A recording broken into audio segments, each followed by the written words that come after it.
Here's the big challenge of life. You can have more than you've got because you can become more than you are. That's the challenge. And of course the other side of the coin reads, unless you change how you are, you'll always have what you got. I have found in my experience that income does not far exceed personal development. Now sometimes income takes a lucky jump, but sure enough, unless you grow out where it is, it'll usually come back where you are. Life has strange ways.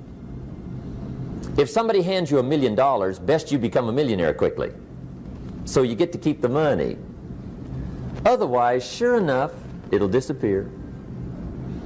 Somebody once said, if you took all the money in the world, divided it up equally among everybody, it would soon all be back in the same pockets. Incredible. Success is something you attract, not something you pursue.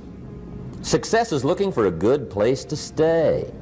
So instead of going after it, you work on yourself. Personal development.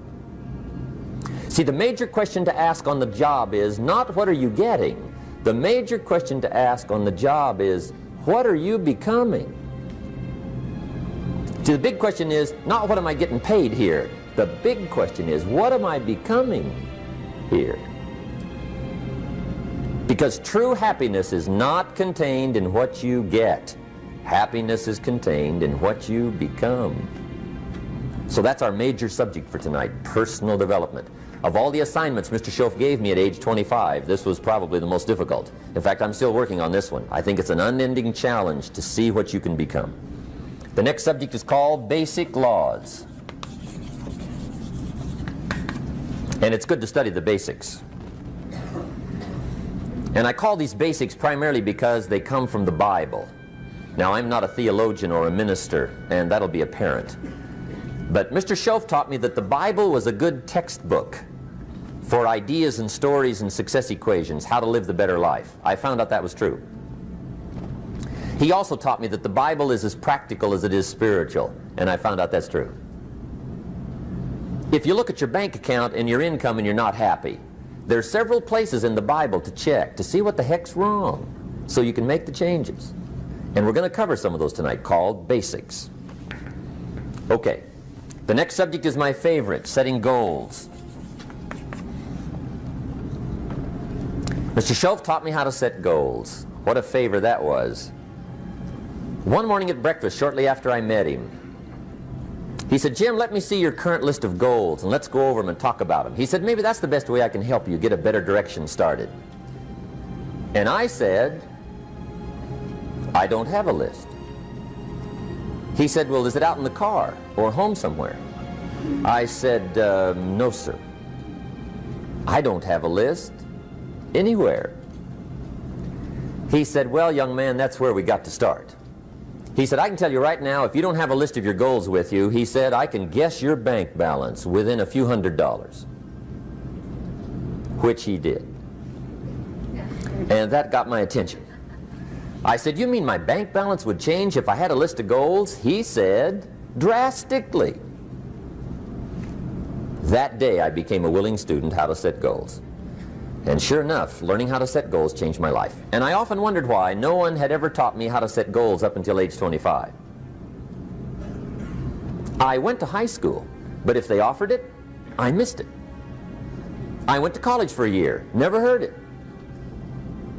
I worked for Sears. Really. And to my knowledge, Sears never taught it. Right? How to set goals. So here I am, age 25, married, my family's starting, I've been to college, I'm working, and I still don't know how to set goals. But fortunately, when I was 25, I met the man who taught me how, and it revolutionized my whole life. Economically, socially, personally, it's incredible. So I want to share with you tonight what Mr. Schoaf shared with me, how to set goals. It can be a life changer. Okay. The next subject is the negative part of the seminar. Life is part negative, so we got to talk about the negative. And this subject is called diseases of attitude. Diseases of attitude. There's a lot of things that can wreck your chances to do well. We live in a rather dangerous world, so you got to be not only wise, you got to be careful. Now, attitude diseases are just as bad as physical diseases, right? High blood pressure, heart trouble. I mean, a lot of things will ace your chances to do well.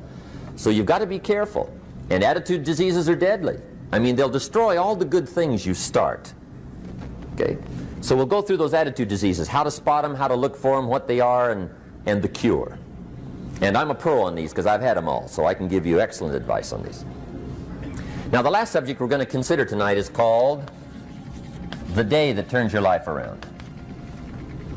The day that turns your life around. And under this subject, we're going to talk about the emotions that can change your life. Human beings are emotional creatures, and emotions are powerful for life change. Now, of course, emotions are so powerful they can go either way on you. Emotions can either build or destroy. So you really have to employ emotions properly. We call civilization the intelligent management of human emotions. If you can intelligently apply your emotions in the right direction, no telling what can happen. Could turn your life around one day would be sufficient. So we'll talk about those. The major key to your better future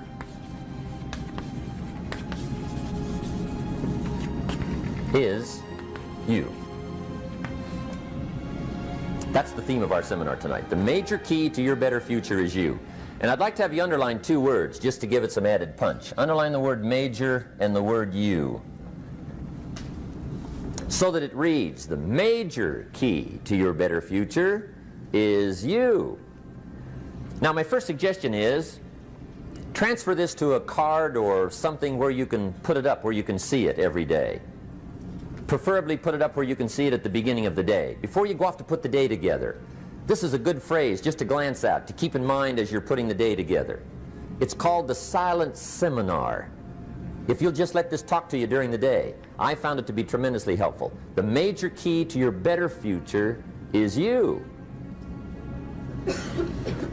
For a big share of my life now, I didn't have this one quite figured out, among a lot of things I didn't have quite figured out. Many things used to puzzle me back in those early days. I used to wonder why two people could work for the same company, one make twice as much money.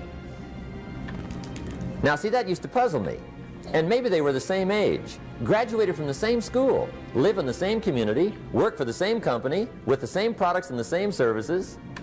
They've got the same traffic, the same problems, and one makes $1,000 a month, the other one makes $2,000 a month. Now, that was my puzzling question. Why would this long list be the same and the money twice as much? I asked, what's the difference between $1,000 a month and $2,000 a month? And I don't mean $1,000 a month, right? I could figure that out. But what makes the difference? Why would one person do twice as well, 3 times as well? Speaking economically. Now, I know there's more than one way to do well. I understand that. But in this little narrow area called compensation, what's the difference? Well, back then, with my faulty thinking, I'm trying to reason it out. I thought, well, maybe time makes some of the difference, right? Some people do better because they have more time. I used to say, Harold ought to be able to do well. He's got a lot of time. If I had all of Harold's time, I could do well. Now, that's got to be dumb, right? Number one, you can't get somebody else's time. A guy says to me one time, he says, you know, if I had some extra time, I could make some extra money. I said, then forget it. There isn't any extra time. Hey, when the clock strikes 12 midnight, that about wraps it up, right? I mean, you can look around the gongs there for a little more, but it's over. You say to the guy, what are you doing? He says, I'm looking for extra time. See, they'll come and take you away, right? There isn't any more time. Now, if you can't get more time, which you can't, what could you get more of that would make a difference in economic results? And here's the key word. Make it a part of your notes. We're going to consider it tonight. The word is value. And I have a little phrase for your notes. Value makes the difference in results. Value makes the difference. You can't get more time, but you can create more value. Now, here's the first lesson of economics. Everybody should learn it from the time they're old enough to understand what a dollar means, how to earn one, how to get one, how to keep one, what to do with it. First lesson of economics. we primarily get paid for value. That's lesson one. Bringing value to the marketplace, that's how you get paid. You don't get paid for the time. I know it takes time to bring value to the marketplace, but you get paid for the value, not the time. Now, since that's true, here's one of the key questions of the evening. Is it possible to become twice as valuable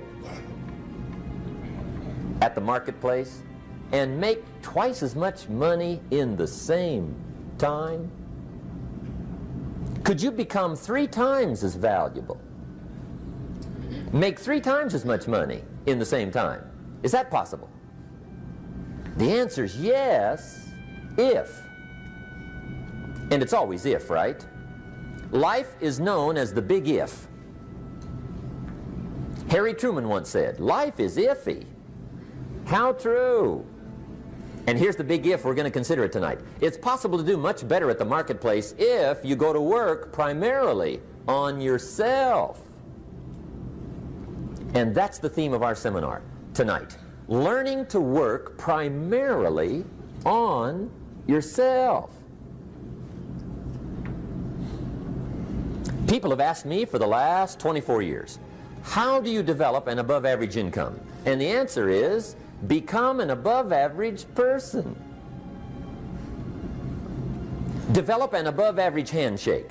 Some people want to be successful, they don't even work on their handshake. As easy as that would be to start on. They let it slide, they don't understand. Develop an above average smile. Develop an above average excitement. Develop an above average interest in other people. Develop an above average intensity to win. See, that'll change everything.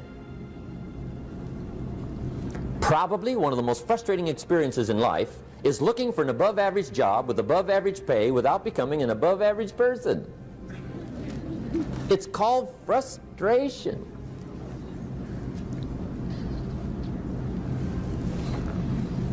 And Mr. Schoaf gave me probably the greatest clue he gave me when I first met him. He said, Jim, if you want to be wealthy and happy the rest of your life, just learn this lesson well.